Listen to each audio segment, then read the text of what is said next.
Fun health. और आज के इस एपिसोड में मैं आपसे एयर फ्रायर की एक एक चीज शेयर करने वाली हूँ। तो मेरी आपसे रिक्वेस्ट है कि इस वीडियो को, जो थोड़ा सा लंबा होने वाला है, पूरा देखिएगा सो दैट आप इसका कोई भी पॉइंट मिस ना करें।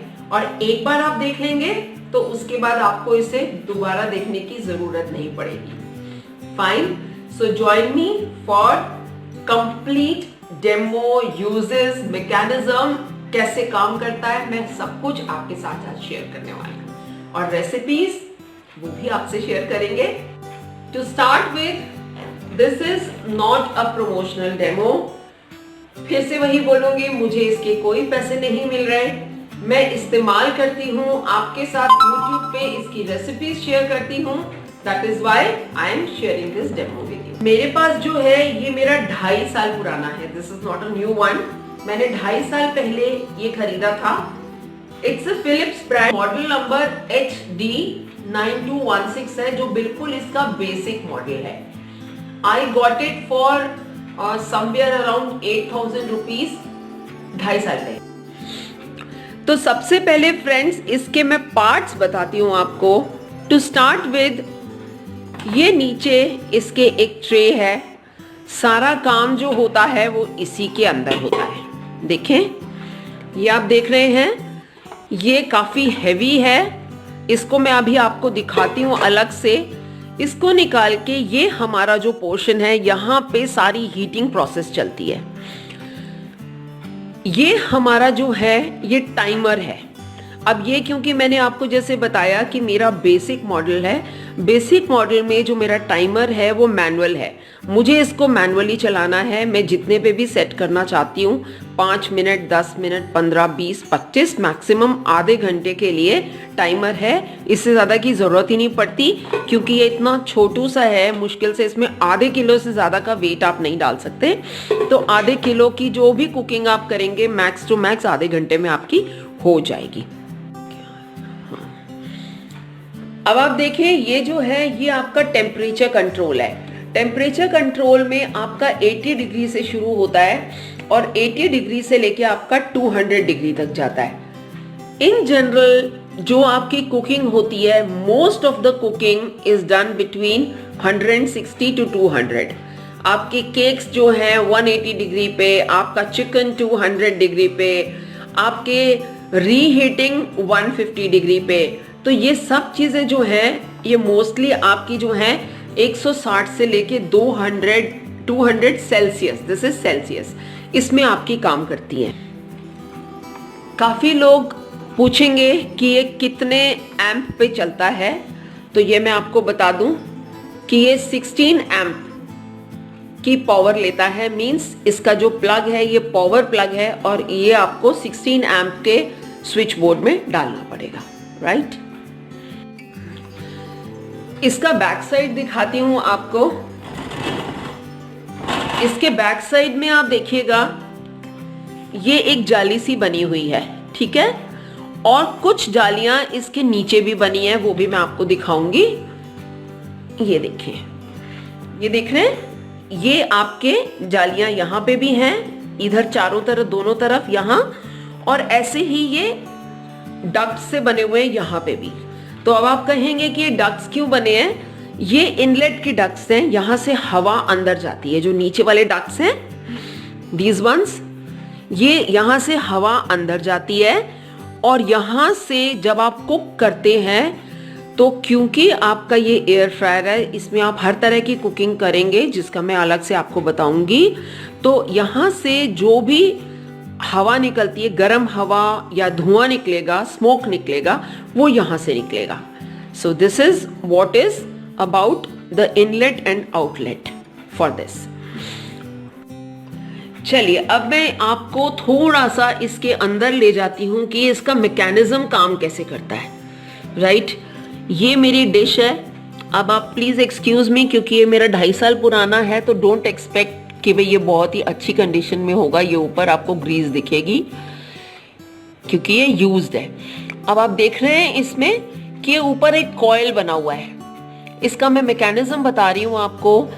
ये जो कॉइल बना है ये बेसिकली जैसे आपके अवन हीट होके उसमें रॉड्स लगी होती है ना जो हीट होती हैं, इसी तरीके से ये कॉइल भी हीट अप हो जाता है। ये बिल्कुल उसी तरीके से काम करता है। अब आप कहेंगे कि इसमें डिफरेंस क्या है? डिफरेंस ये है कि एयर फ्रायर में इस कॉइल के साथ, as the name suggest air fryer, इसके अंदर एक पंखा लगा है जो कि घूमता है और गर्म हवा, क्योंकि ये कॉइल गर्म हो जाती है तो उसके साथ में ये गर्म हवा छोड़ता है और ये गर्म हवा पूरे जगह सर्कुलेट होके जो आपकी चीज अंदर आपने रखी है उसको क्रिस्प बनाती है। ऊपर से क्रिस्प करेगी, अंदर से आपका सॉफ्ट रहेगा, ऊपर से क्रिस्पी एकदम, और उसको जल्दी कुक होने में मदद करती है। इट इज ओनली हवा फेंक रहा है वो गरम, ये रॉड्स के साथ में, इसमें कोई रेडिएशन नहीं है, तो this is not at all harmful for your food. आप इसमें जो भी खाना बना रहे हैं वो हेल्थ पॉइंट ऑफ व्यू से बिल्कुल सुरक्षित है। फाइन। अब मैं आती हूं इस पे जिसमें हमारी बेसिक सारी कुकिंग होती है। ये हमारी ट्रे है। ट्रे में आपकी दो चीजें हैं। This is not the only, ये बहुत हैवी है, इसको बहुत आराम से हैंडल कीजिएगा। और इसके साथ साथ ये जो इसकी जाली है ये बहुत हल्की है, ठीक है। ये देखिए मैंने लेफ्ट हैंड से इसको उठा रखा है, ये बहुत हल्की है और इसके अंदर ये नॉन स्टिक पूरी कोटिंग है, राइट।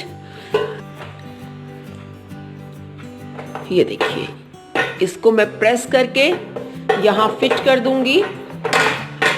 और अगर मैं इसको नीचे ट्रे के साथ उठा रही हूं तो प्लीज बी केयरफुल कि आप इस बटन को दबा के, और अगर आप ऐसे प्रेस कर देंगे तो आपका ये ट्रे जाके नीचे गिरेगा और टूट जाएगा और ये आपके हाथ में ये आ जाएगा। सो हमेशा जब आपको इस ट्रे को निकालना है, नेट को निकालना है, तो आप इसको किसी बेस पर रख कर उसके बाद ही आप इसको बटन को प्रेस कीजिए और इस ट्रे को निकाल लीजिए। Got it? अब बारी आती है इसको अंदर लगाने की कि हम इसको कैसे लगाएं। तो अंदर लगाने के लिए आपको कुछ भी नहीं करना। एक बार आपने ट्रे में अपना जो भी सामान रखना है वो रख दिया, उसके बाद ना कुछ प्रेस करना है ना कुछ, बस इसको एज इट इज अंदर पुश दे देना है। अब बारी आती है आप इसको चलाएंगे कैसे। सबसे पहले आप ऊपर अपना करेंगे टेम्परेचर सेट, जिस टेम्परेचर पे आपको चलाना है। सपोजिंग आपने 180 डिग्री पे कुछ को रखना है तो ये 180 डिग्री पे आपने रखा, और उसके बाद ये जो आपका टाइमर है, सपोजिंग आपने 5 मिनट के लिए रखना है, आप इसको टाइमर को 5 मिनट के लिए सेट कीजिए। ये 5 मिनट तक नीचे फैन घूमेगा, उसका रॉड्स जलेंगी। Now the next thing is, supposing आपने इसको 5 मिनट पे सेट कर लिया 180 पे, और फिर आपको ख्याल आया अरे नहीं 180 तो कम है, मुझे 200 पे रखना था। तो अगर आप बीच में इसको 200 पे चलाएंगे तो ये फंक्शन नहीं करेगा, क्योंकि उसने एक कमांड आपसे ले लिया है 180 डिग्री पे। इन सच अ सिचुएशन आप क्या करेंगे, आप इसको या तो आप प्लग ऑफ कर दीजिए, स्विच ऑफ कर दीजिए, और इस स्प्रिंग को ऑटोमेटिकली 0 पे आने का वेट कीजिए। अगर आपको बहुत जल्दी है तो आप इसको एंटी क्लॉकवाइज में ये लीजिए, ये आप वापस ले आए, और उसके बाद आप टेम्परेचर को दोबारा सेट कीजिए और इसको दोबारा चला दीजिए। You can do both ways, but यहाँ पर मैं एक सजेशन दूंगी। मेरा जो अपना पर्सनल एक्सपीरियंस है विद द अवंस या कोई भी ऐसे स्प्रिंग के आइटम्स, आप इनसे ज़्यादा अगर छेड़खानी करेंगे, है ना, इसको अगर एंटी क्लॉकवाइज में, तो वो बहुत जल्दी जो होते हैं वोन आउट हो जाते हैं, वो स्प्रिंग्स कहीं ना कहीं टूट जाते हैं। तो मेरी सजेशन है कि ये जो आपका वापस लाने वाला जो मैकेनिज्म है, इसको आप बहुत इमरजेंसी में यूज़ कीजिएगा, अदरवाइज वेट फॉर 5 मिनट्स, आपका वो सेटल हो जाएगा। या फिर सपोजिंग आपने इसको 180 डिग्री पे रख ही दिया है तो आप उसको 5 मिनट चला लीजिए, उसके बाद एक बार देख लीजिए, अगर कम हुआ है तो एक बार दोबारा 5 मिनट चला दीजिए। So my suggestion is this is my personal suggestion, it does not go by the manual. ये इतना सिंपल है चलाना कि एक छोटा सा बच्चा आपके घर में एक 8 साल का बच्चा है, वो भी चला सकता है, ऑफ कोर्स अंडर सुपरविजन। ये मैनुअल कहता है, ये मैं नहीं कह रही हूँ। ये बेसिक मॉडल है जिसको हम मैनुअली ऑपरेट करते हैं। लेकिन आप पाएंगे कि जो भी मैनुअल ऑपरेटिंग सिस्टम से बहुत ज्यादा कस्टम नहीं है, अलग अलग कंपनीज के आते हैं और डिजिटल भी आते हैं। One thing which is very important, air fryer जो है वो कुकिंग मोड का सब्स्टिट्यूट नहीं है। जो चीजें हम गैस पे बनाते हैं, आप सोचिए उसके सपोर्ट के लिए है ये, right? This is a support system. You can not से कि मैं सब कुछ उस पर स्विच ओवर नहीं कर सकते। आप कहें कि मैं अपनी गैस को बंद कर देती हूँ और मैं सब कुछ अपना एयर फ्रायर में बनाना शुरू कर देती हूँ, तो दोस्तों वो नहीं हो पाएगा। कमिंग टू द कॉस्ट, मैंने ये 8,000 में खरीदा और मुझे 2.5 साल हो गए यूज करते हुए। तो अब आप इसको 2.5 साल से मतलब तकरीबन 900 दिन हो गए मेरे को इसको यूज करते हुए, और वाकई में एक भी दिन ऐसा नहीं छूटा जिस दिन मैंने इसको यूज ना किया हो। बट फॉर कि अगर मैं कहीं घूमने गई हूँ वो और बात है। अगर आप इसको 900 दिन से 8,000 को डिवाइड कीजिए तो आपकी पर डे की जो इसकी कॉस्ट है अब तक की, वो आती है कुछ 8.5 रुपए। तो आपको लगता है कि आप अपने कन्वीनियंस के लिए 8.5 रुपए खर्च नहीं कर सकते दिन में? मैं प्रमोट नहीं कर रही, मैं सिर्फ आपके काम को आसान बना रही हूँ। Being a working woman, I know how difficult it is for the working woman। वो कैसे टाइम निकाल के अपने काम करती हैं, ये मैं बहुत अच्छे से जानती हूँ। तो बस मैं उसी चीज के लिए आपको सपोर्ट कर रही हूँ और आपको एडवाइस कर रही हूँ। जितने यूजेस आप इसके करने वाले हैं, मैं आपको एक लिंक देने वाली हूँ। पिछले 1 साल 2 महीने में मैंने जितने भी एयर फ्रायर से रिलेटेड रेसिपीज आपके साथ शेयर की हैं, उसकी मैं एक प्लेलिस्ट आपके साथ शेयर कर रही हूँ, जो नीचे डिस्क्रिप्शन बॉक्स में भी मिलेगी आपको और ऊपर सजेस्टेड वीडियोस में भी मिलेगी। आप उसको खोल के देखिएगा, नहीं तो आप चैनल पे जाइए, उसमें आप प्लेलिस्ट में जाइए, प्लेलिस्ट में जाके आप एयर फ्रायर रेसिपीज को खोल के देखिए। उसमें मैंने तकरीबन 25 रेसिपीज आपके साथ शेयर की हुई हैं और आने वाले वक्त में मैं बहुत सारी रेसिपीज आपके साथ शेयर करने वाली हूँ। जैसे जैसे मुझे आइडियाज आते हैं, जैसे जैसे मैं एक्सप्लोर करती हूँ, वो मैं आपके साथ जरूर शेयर करने वाली हूँ। एक चीज इसमें बहुत इंपॉर्टेंट, जो कि मैनुअल भी कहता है और हम भी समझते हैं, क्या नहीं कर सकते इसके अंदर कभी भी तेल की कटोरी मत रखिए। आप सोचें कि मैं घी को खौलाना है सपोजिंग, हाँ, तो आप इसके अंदर रख दो, ऐसा काम मत कीजिएगा, आग लग जाएगी। मैंने आपको बताया उसकी कॉइल्स हैं ऊपर जो हीट अप होती हैं और उनके साथ में आग लगने का खतरा हो सकता है, ऐसा काम मत कीजिए। जब भी आप इसको यूज करें हमेशा साइड्स में गैप रखिए। सपोजिंग आपने इसको प्लग इन किया तो आपके आगे पीछे कम से कम नहीं तो, वैसे तो ये लोग तो कहते हैं 2 या 3 सेंटीमीटर, लेकिन मैं कहूंगी कि कम से कम 6 सेंटीमीटर का गैप आप चारों तरफ रख दीजिए, सो दैट इसको इनलेट के लिए भी हवा मिले। जो हमने ये बात की थी कि इसके इनलेट्स हैं, इनलेट के लिए उसको हवा की जगह हो और आउटलेट के लिए यहाँ से निकलने की जगह हो। कभी भी अगर आप कोई भी ऐसी चीज रखते हैं जो कि सेमी सॉलिड है, सेमी सॉलिड मतलब जिसमें मॉइस्चर है सपोज, तो उसके लिए इसको प्री हीट करना जरूरी है। अब प्री हीट क्यों जरूरी है? आप तवे को कैसे करते हैं? जब आप तवे को गैस पे चढ़ाते हैं और उसके ऊपर या कढ़ाई में कुछ भी आप फ्राई करते हैं तो पहले आप गरम करते हैं ना। अगर आप गरम नहीं करेंगे तो क्या होगा, जो आपका जो भी चीज आप बना रहे हैं वो चिपक जाएगी बेस पे, है ना, तवे पे चिपक जाएगी, आपके पैन में चिपक जाएगी। Similar procedure is this. जब आप इसको यूज कर रहे हैं पहले इसको प्री हीट कीजिए और इसकी ट्रे को थोड़ा सा ऑयलिंग कर दीजिए, दैट विल वर्क। ये इसका जो मैकेनिज्म है वो रैपिड एयर टेक्नोलॉजी, वो घूमता है, आपका जो पंखा है वो घूमता है और अच्छे से घूमता है, उसकी हवा अच्छी आती है अंदर। तो जो भी चीज आप उसकी ट्रे पे रखेंगे उसका जो वेट होना चाहिए वो उतना होना चाहिए कि वो हवा में उड़ने ना लगे। Getting my point? Supposing for example आप पॉपकॉर्न रखते हैं उसके अंदर, तो पॉपकॉर्न क्या होता है, जब आप सीड्स रखेंगे तो हैवी होते हैं, बट वंस आपने इसके अंदर रख दिए, पॉपकॉर्न बनते बहुत अच्छे हैं, लेकिन आपको कॉशियस रहना है। जैसे ही वो पॉप होने शुरू होंगे तो वो पॉप होके जो इसके ऊपर रॉड है ना, उसके ऊपर जाके वो चिपक जाएंगे और आग लग सकती है।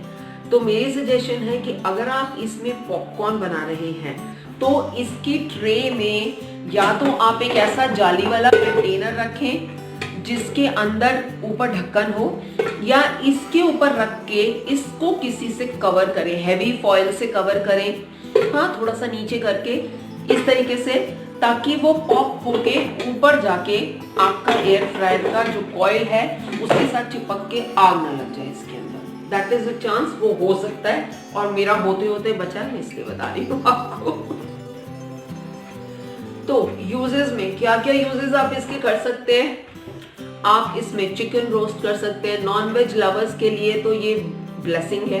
आप इसमें चिकन रोस्ट कीजिए, आप इसमें फिश फ्राई बनाइए, आपको कढ़ाई की जरूरत ही नहीं, कढ़ाई को साइड में रख दीजिए। दोस्तों जो कुछ मैंने इसमें बनाया है, grilled chicken, fish fry, gulab jamun, इतने यमी बनते हैं इसके अंदर, एकदम जूसी और soft, garlic toast, burger, patty burger, churchur paratha, crisp कीजिए अपने सॉगी पोटैटोज को, बकलावा बनाइए।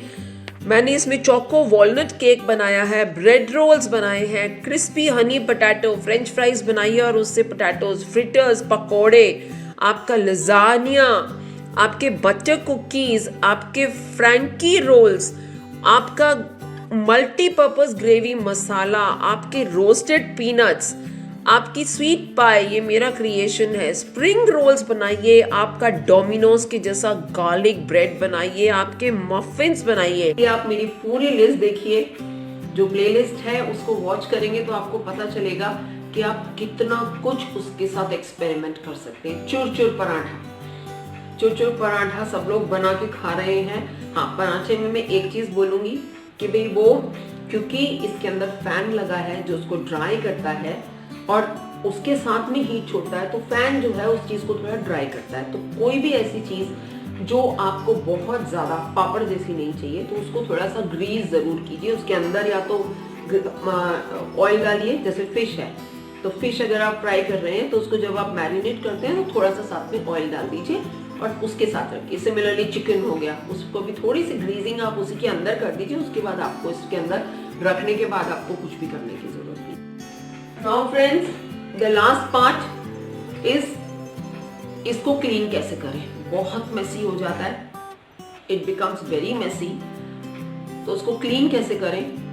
It's very very simple. इसको आपने कुछ भी नहीं करना, मैं आपको दिखाती हूँ, मैं आपको डेमो देती हूँ कितने सिंपल तरीके से कितना गंदा होगा और उसके बाद में कितना उसको क्लीन करके बताऊँ। तो देखिए ये कितना मेसी हो रहा है। मैं आपको ये दिखाऊं कि एयर फ्रायर कितना तेल निकाल देता है। मैंने इसमें फिश फ्राई किया था और नीचे देखिए कितना तेल आ गया है, सारा निचोड़ देता है तेल को। और हम बिल्कुल ऑयल फ्री खाना खाते हैं प्रैक्टिकली। तो इसमें डाला थोड़ा सा मैंने लिक्विड डिश वॉश और खौलता हुआ पानी डाल दिया। ये बहुत सिंपल तरीके से हमारा साफ़ हो जाएगा, हमें कुछ भी नहीं करना, बस इसको थोड़ी देर के लिए छोड़ दीजिए 5-1 मिनट, जब तक कि पानी थोड़ा सा ठंडा हो जाए हाथ डालने के लायक। अब एक स्क्रबर ले लीजिए जो हम नॉन स्टिक पैन्स और कढ़ाइयों को यूज़ करते हैं ना साफ़ करने के लिए, वो वाले स्क्रबर से इसको हल्का सा स्क्रब कर दीजिए। सारी गंदगी गर्म पानी की वजह से और अपना जो डिश वॉश लिक्विड है उससे ऑटोमेटिकली निकल ही जाएगी, ग्रीस भी हमारी साफ़ हो जाएगी। और बस इसको थोड़ा रगड़ने से आप देखिए कितना गंदा था और सारा साफ़ हो गया। देख रहे हैं नीचे बिल्कुल बेस भी हमारा बिल्कुल क्लीन हो गया जो बिल्कुल ग्रीजी था। और उसको अब बस पानी से धो के और अब हम इसको सुखाने के लिए रख देंगे। तो बहुत ही आसान है इसको साफ़ करना, कोई मुश्किल नहीं है, बट हाँ बस इसको साथ साथ साफ़ करते रहिए। सो फ्रेंड्स, आज का हमारे एयर फ्रायर का डेमो आपको कैसा लगा मुझे ज़रूर बताइएगा और अपने एक्सपेरिमेंट्स भी बताइएगा कि आप इसके साथ क्या क्या एक्सपेरिमेंट्स करते हैं जो मैंने अभी तक नहीं किए। जुड़े रहिए मधुज फूड फन हेल्थ के साथ, लाइक कीजिए।